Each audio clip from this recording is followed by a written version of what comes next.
Alright, today I am installing a new radio in my 350Z. Got a single DIN unit for it. So my 350Z came with the aftermarket Bose option. Two things, no auxiliary, and the paint peels, look. Just like that, just like that. And I'm pretty sure whoever owned this car before me had really long fingernails, so it's scuffed up.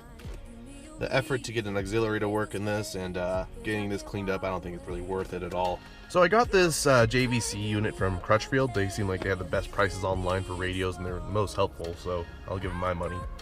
All I wanted from a radio was to play auxiliary, and that's it. Could care less about anything else. I went with a single DIN because they make this cool little cubby you can put in the car, so you have the single DIN on the top, like you have your single DIN here and a cubby down here, which is pretty nifty because I mean this car needs more cubbies, as you can tell. So to get the radio out, we need to remove this whole waterfall section. That's what they call it on the forums, at least. And the forums are the most reputable source of information. So first we take off our shift knob. Eventually. Then you pop this part off, you just pull on it there.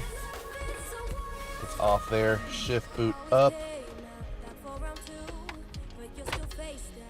Pull this over.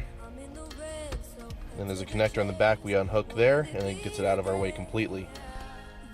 Alright, so what's left holding it in, we have some screws here, 2 screws here, and I believe the 2 screws back here need to come out as well so we get the radio out. And we start with that first.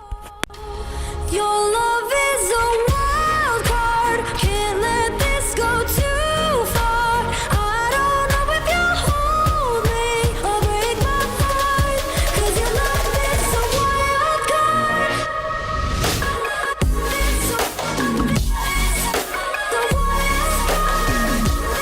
Alright, so there's 2 more screws back here. So there's a little mat, just take it off. Then you get these 2 plastic clips, pull them forward like this. Pretty easy. And there's 2 screws behind it. If you're not using a magnetic screwdriver, you'll probably drop them, but they'll just fall down here.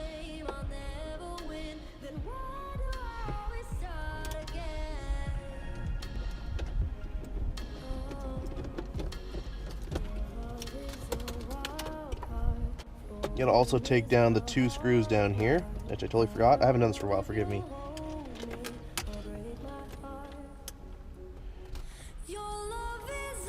And I believe these 2 I took down here I don't need to actually take out, but they're over here in my cup holder now. I swear to God, if one of you guys comment about how dirty the interior is, I'm just gonna cunt punch you through the internet, I don't know. This is your climate control computer right here. Just a little important, unless you're a full race car. So you pop the top here, you just put your hand back there and it pops off after you get all the screws off, and here it comes out. Now the annoying thing, which I might not get on camera for you guys, are the clips behind the radio. That's what's holding it in now. It's really tight back there. A small flat blade really helps. There's also a clip back here for your gauges. Go ahead and take that out, that'll get you a little more room. So now I can at least tip it over like this. You know, I've done this so many times, it's loosened up a bit. And then go ahead and take the clips out. A lot of cussing will ensue here. Alright, so to take the radio off, we have 2 screws like this on each side of the waterfall we gotta take off. They'll come free. And then this mounting bracket here, we got 4 screws on both sides we take off. There's just 4 screws on each side holding it in. Take those off, pull the radio out, easy.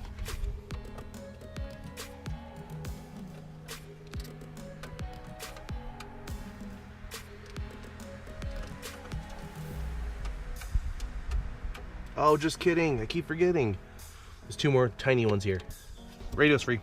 Now you can take these off, and I'm not sure if we're gonna reuse it. I'm gonna go look at how Crutchfield has us wanting to install the new radio.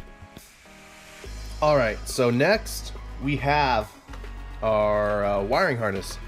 This is the adapter for the 350Z. This is I can't remember what the technical term is.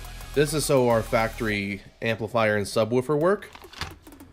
And this is the harness that came with the JVC radio. What we're going to do is we're going to match up all the wires properly, and we're going to solder them, and then install it back in the vehicle. Now, Crutchfield actually sends you a diagram of the wires and what you're supposed to put where. So that's kind of nice and some nice instructions.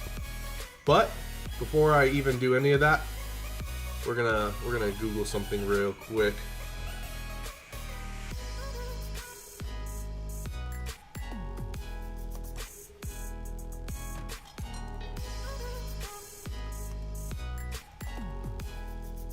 Alright, after I get my answers, we'll start doing other stuff. Okay, so as I was reading through all the diagrams, figuring out all the wires and what to hook up to what, I got a little confused with where this guy goes into place.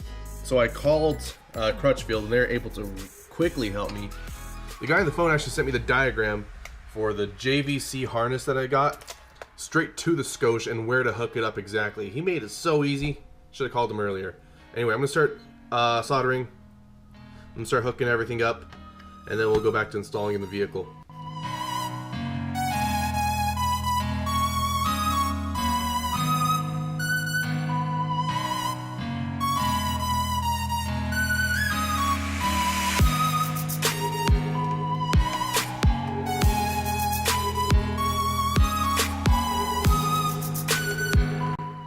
And that's it. That was easy. On to the rest of these wires. So now, what we're gonna do, we're gonna match these wires to this guy over here. All right, one more thing I'm doing real quick. Before I actually solder these wires, I'm just gonna make sure the Crutchfield diagram matches the one in the JVC, so I'm not mixing up the wrong colors, which so far it looks like it is, so we should be good. All right, so I soldered it, put some heat shrink on, just did it that method, twisted it like that. I'm not gonna go through all of them, but we can do it that way. Or you can also use little caps as well. It's up to you, really.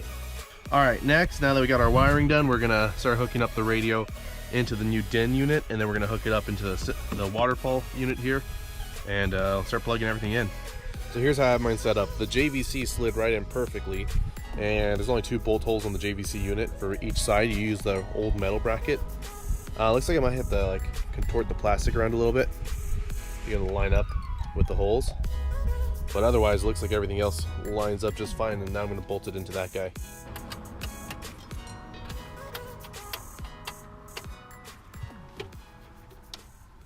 Okay, that's how it looks, and you got the 4 bolts I mounted down there. These are the 2 that mount to the body of the vehicle. These 2 are the ones that were where you open the cubby door and slide through. And that's it. So let's plug it in. We're going to see if it works before I bolt everything else down. So while everything's out, I'm going to plug it in. Forgive me for using the twisty ties. They're really tight right now. They have continuity. Some forums, sound system forums, say they're okay. My soldering gun just sucks horribly. Took me like 30 minutes just to do 1 wire. So.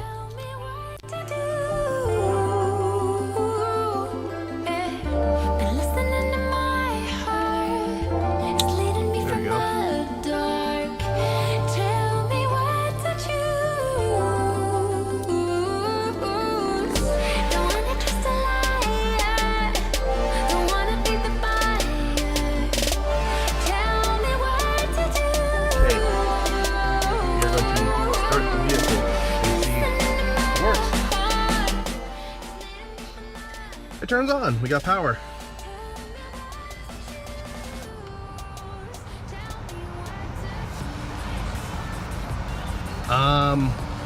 Since the climate control isn't on right now, or there's nothing plugged into the climate control, all the fans are going crazy. So ignore the noise. JVC, yes, muting. I don't want to mute. All right, so it didn't work, but that SLC4 for my sub, we had to change it to the line out setting. There's 3 different settings, so that's why it wasn't working initially. Now I'm going to zip tie all the wires, make it look a little cleaner, and then assemble everything back together. All right, once you get all your wires tucked in nicely, assembly is the reverse from earlier. All right, so when we put it all back together, the little button here that controls what setting the SLC4 is on, when it got pushed against something and changed, so then the radio stopped working. So to lock it into place, I put 2 zip ties in between the little clip here and the actual switch, so now it's stuck on there when it's back there, so that shouldn't happen now. Alright, so when you're installing it, you're gonna have to wiggle everything around. This guy, the best way to do is actually pull it out and wiggle everything else in place and then put this back on. It bolts onto the bottom bracket there. I already got the 2 bolts for it. Then there's the 2 bolts for the metal bracket where you put the radio in. The 2 bolts up here that we put in. Magnetic screwdriver is helpful. If not, a little cheat is a regular screwdriver and some like regular Scotch tape. Put the screw on the screwdriver with the Scotch tape. Put it in, start threading it in. After you thread it in, pull the Scotch tape off. If the tape's strong enough that it rips the threads out, I need to buy some of that tape. Back up. We're gonna put the plastic clips in back now.